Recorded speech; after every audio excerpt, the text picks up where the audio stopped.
Et on pourrait se dire, ouais, exemple tout bête, l'exemple de l'anniversaire. Il y a tellement d'histoires qu'on peut voir sur TikTok ou autre, ou l'histoire du mariage aussi, mais je vous prends l'exemple de l'anniversaire parce que c'est le plus simple. Ok, c'est votre jour, donc vous voulez pas que vos amis soient trop bien habillés et tout.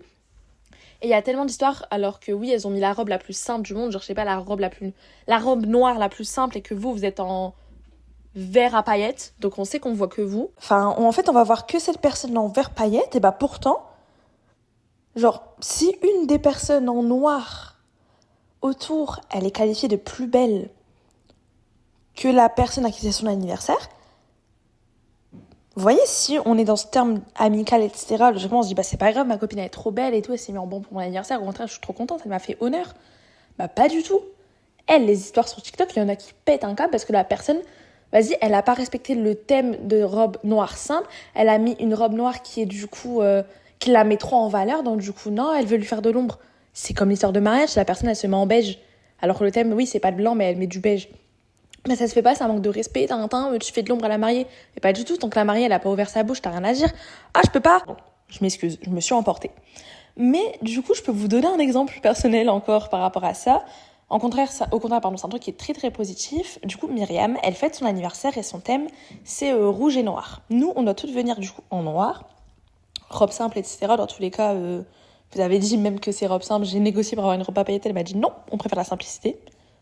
Bien sûr, ok madame, c'est ton anniversaire, je respecte, ce qui est totalement normal. Parce qu'au contraire, vous voyez, ce sera un manque de respect d'arriver en robe à paillettes. Sachant qu'elle a dit que son thème, c'était noir et elle était en rouge. Donc du coup, oui, il y aura une mise en valeur de Myriam à son anniversaire. C'est normal, c'est son anniversaire. Et pourtant, je connais Myriam, c'est pas un truc où elle veut juste avoir une hiérarchie, elle se met en valeur juste histoire de dire qu'elle se met en valeur, que ses copines, elle les rabaisse. Pas du tout. Bien au contraire. C'est ça aussi qui est trop beau dans une amitié. C'est que tu sais quand la personne, elle te met en valeur ou pas. Oui, là, c'est son anniversaire, donc c'est totalement normal que ce soit elle qu'on voit en premier. Par contre, si c'est juste histoire de se mettre en valeur et être là pour rabaisser les autres, ça c'est pas ok. Et pourtant, vous voyez, coller sans Myriam, c'est totalement normal.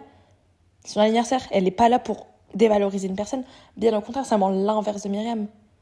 Mais je vous dis, heureux, il y a des petites différences qui font ça. Comme sur le fait, je vais vous prendre l'exemple d'un autre anniversaire. Tara, elle avait fêté son anniversaire et Jacqueline, elle arrivait avec une robe bleue parce que le thème c'était genre bleu et noir. Et souvent, on était un peu tout en noir. Et Jacqueline, elle est venue en bleu. Mais en fait, même Tara était en bleu, elle était en noir, pardon, alors que c'était son anniversaire. Nous, on pensait que Tara, elle allait se mettre en bleu. Donc en fait, Jacqueline, elle s'est mise en bleu. En fait, l'image, elle est hilarante parce que vraiment, on aurait dit que c'était son anniversaire. Et pourtant, Tara, elle a rien dit. Vraiment, on a fait la remarque à Myriam, on a fait, mon Dieu, c'est l'anniversaire de Jacqueline.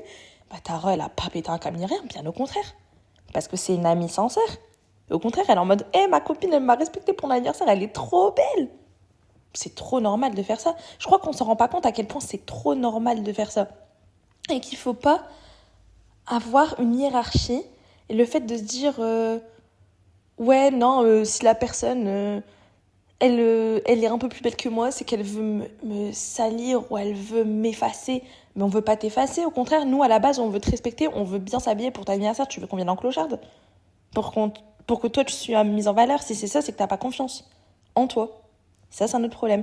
Et c'est ça qui est horrible dans une amitié, c'est quand la personne avec qui vous êtes amie n'a pas de confiance en elle ou qu'elle perd sa confiance et que pour elle, tout est histoire de hiérarchie et qu'elle doit être, elle, mise en avant et tout dans la relation, alors que vous voulez juste l'aider à ce qu'elle se sente bien, ça devient toxique et infernal. Et du coup, au bout d'un moment, y a des liens qui se brisent, alors qu'à la base, c'est juste un travail sur elle-même que la personne doit avoir, pas vous. Voilà. Et enfin, du coup, j'aimerais bien relever un dernier point, c'est la remise en question dans une amitié. En fait, le fait de se remettre en question, c'est du coup de chercher les erreurs qu'on peut faire, c'est de se rendre compte si on peut essayer, je dirais pas de freiner, mais d'anticiper une erreur. Voilà, c'est plus d'anticiper une erreur, de faire en sorte que la personne, avec qui on tient une amitié, elles se sentent toujours bien. Le fait que nous aussi, on se rende compte si nous aussi, on est bien dans l'amitié. Parce que la remise en question, c'est pas juste le fait de réfléchir pour le bien de la personne, mais c'est aussi le fait de réfléchir pour son bien. Et ça, c'est un point que je vois dans énormément d'amitiés, il n'y a pas. On se dit que ouais, non, faut se remettre en question, je me suis toujours remise en question, et pourtant la personne... Est-ce que tu t'es remis aussi en question pour toi, avant de te remettre en question pour la personne? Vous savez, quand on est dans une amitié et que l'amitié, elle est saine, bah, logiquement, tu dois t'autoriser, c'est même pas tu peux, c'est même pas pouvoir, c'est le devoir, tu dois t'autoriser une remise en question. Alors ça, je me demande à quelle fréquence. Moi, je me remets pas en question sur mes amitiés, en tout cas à titre personnel, dans le sens où je me remets en question pour voir si ma copine elle est bien, parce que je sais que je suis bien dans mes amitiés, parce que je sais que je suis libre avec ces personnes, je suis en pleine confiance, je suis bien, mon cœur il est épanoui, je me sens légère, mais d'une légèreté. Je suis un oiseau dans l'air. Peut-être un oiseau obèse, mais je suis quand même un oiseau dans l'air. Un oiseau avec un BBL. Donc moi, après, à titre personnel, je me remets pas en question pour savoir si je suis bien dans l'amitié, mais par contre, je me remets en question certaines fois pour me demander est-ce que j'ai fait peut-être quelque chose de travers dans une amitié. Je vous avoue que je le fais pas souvent aussi, mais je vais peut-être le faire une fois par mois. Et à ce moment-là, je vais du coup réfléchir à toutes mes amitiés. Mais pourquoi je le fais pas? C'est parce que, en fait, mes copines directement, quand je fais quelque chose, je leur pose la question, je fais attends, c'est pas pour te blesser, mais. Et là, vous voyez, genre, je suis honnête dans ce que je vais dire. Et du coup, à chaque fois, elles me disent non, mais tu sais, genre, tu me laisses pas là, bien au contraire, je suis contente que tu me le dises. Au contraire, Sarah, faut que tu te rends compte à quel point. Vous voyez, j'ai toujours, genre, toutes mes copines, donc vous êtes aussi toujours là à me montrer que je fais pas les choses mal. Par contre, ça ne veut pas dire que je me remets pas en question. Bien au contraire, c'est totalement normal que je me remette en question. Mais du coup, je le fais pas à une très très grande fréquence. Par contre, si vous avez des amitiés dans lesquelles vous pensez avoir fait une erreur, ou pour vous, vous avez peut-être fait une erreur en disant quelque chose, bah c'est que déjà, il y a un manque de communication. Pour moi, c'est ça. Pour moi, c'est qu'il y a un manque de communication dans l'amitié et que du coup, ça manque de sincérité. Si vous avez peur de dire quelque chose, c'est qu'il y a un manque de sincérité. Dans une amitié, tu dois pas avoir peur de dire quelque chose. Tu dois avoir peur de mal le dire, parce que après, ça, c'est ton problème. Si tu emploies mal les mots, si tu as une mauvaise utilisation de certains termes. Par contre, tu dois pas avoir peur de dire à la personne ce que tu penses. L'exemple tout bête, l'exemple des vêtements. Par exemple, si je vois... je sais pas, on va dire... je pense à Eve, parce que Eve, elle a une trop belle ceinture. Eve, franchement, je crois qu'elle voit de quelle ceinture je parle. Elle est magnifique. On va dire, elle met sa ceinture avec un jean, et je suis en mode, ah, je trouve que ça va pas. Je vais pas lui dire, ah, t'es moche, ça ne va pas. Pas du tout. Ça serait un mauvais terme. Mais en plus, c'est même pas de l'honnêteté, c'est juste de la méchanceté. Là, pour le coup, c'est vraiment de la méchanceté gratuite. Par contre, si j'arrête et je lui dis, attends, Eve, ce serait plus beau si tu mets ça avec un autre jean et tout, parce que là, je trouve que ça te met pas forcément en valeur.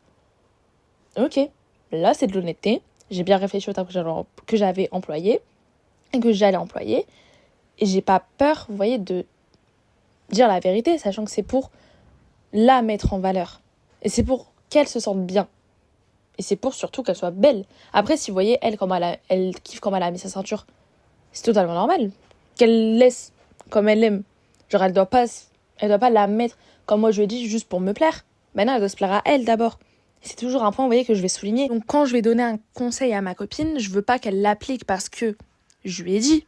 Je veux qu'elle l'applique pour que elle se rende compte que, ok, ça peut grave la mettre en valeur, mais après, c'est de mon point de vue.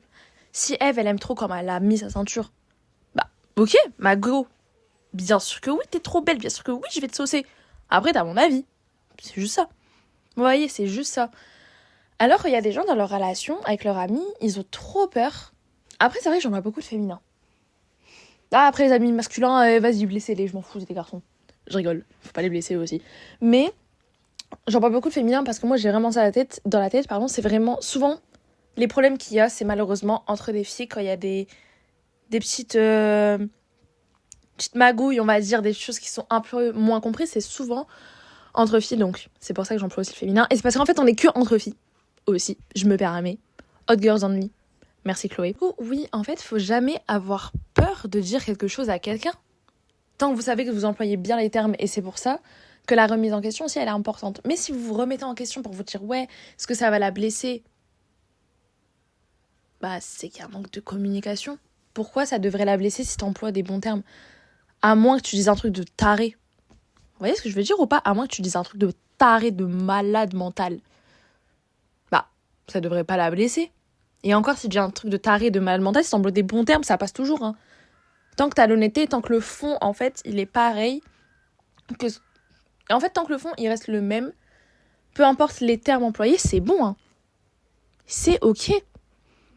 Et vraiment, je comprends pas cet aspect des gens qui ont peur de parler. Parce que oui, en fait, moi, j'ai eu dans ces amitiés, dans énormément d'amitiés, j'ai eu la peur de dire quelque chose parce que j'avais peur de blesser la personne. Parce que oui, dans mes relations, j'avais pas de communication avec mes copines et celles que je disais que c'était mes meilleures amies. J'avais pas de communication avec elles. Supplément, on était au collège, donc supplément, on était des gamines. Moi, j'avais pas confiance en moi et j'avais pas envie de dire de conneries aussi, moi, pour ne pas blesser la personne. Parce que, en fait, je voulais pas blesser la personne, mais surtout, je ne voulais pas perdre la personne. Parce qu'en fait, il y avait, au-delà de cette confiance en moi que je n'avais pas, s'ajoutait le fait que je ne voulais pas être seule parce que je ne voulais pas qu'on me voie seule. Il y avait aussi, vous voyez, le regard des gens et tout. Et ça, c'est dans un autre podcast que sûrement je ferai ça par rapport à la peur d'être seule et du coup la confiance en soi. Et vous voyez, moi, c'était des facteurs qui s'accumulaient. C'est pour ça que je voulais pas dire les choses à quelqu'un. Mais si vous êtes dans une amitié et que vous avez de la communication, il n'y a pas une hiérarchie, truc de taré, vous êtes libre de parler, vous avez une confiance, bah vous pouvez dire ce que vous pensez, tant que c'est bien employé.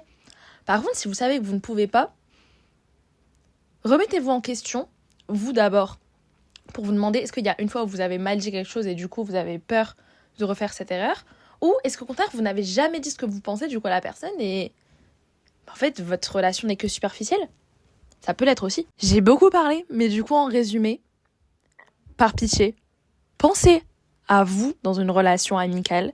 Non, ce n'est pas narcissique si vous pensez à vous dans une relation amicale parce que vous faites partie de cette relation. N'hésitez pas aussi à vous mettre en valeur et à mettre en valeur aussi la personne, ce qui est totalement normal. N'oubliez pas que vous êtes toutes et toutes humaines, que c'est notre première vie, qu'on va faire des erreurs en amitié, qu'on ne peut pas toutes les anticiper et que c'est ok de faire des erreurs. Le plus important, c'est de les réparer. Le plus important, c'est d'avoir une bonne remise en question. Par rapport à l'amitié, veillez bien à ce que toutes vos amitiés soient sincères. Donnez autant que vous voulez donner. Et un conseil, n'attendez pas en retour. Si vous voulez donner, donnez. Tant que vous ne vous effacez pas, c'est bon. Si vous avez envie de donner énormément d'amour à quelqu'un, faites-le. N'attendez pas la même quantité d'amour parce que vous ne la recevrez jamais à la même hauteur. Mais par contre, vous la recevrez d'une manière qui est toute différente parce que n'oubliez pas que nous sommes toutes uniques et que l'amour que vous pouvez donner à une copine peut être rendu d'une autre manière. Et c'est ça qui est beau en amitié. La sincérité, c'est ce qui façonne une amitié. Et je vous souhaite à toutes d'avoir des amitiés sincères. Je vous aime fort. Désolée si j'ai pu beaucoup parler de mes expériences. Après le Sarah Talk, c'est mon discours. Donc j'ai le droit d'en placer une quand même. Mais voilà, sur ce, plein de gros bisous mes copines. Je tiens à dire que je vous aime fort. Je vous aime énormément. Même l'oiseau est d'accord avec moi. Gros bisous mes vies.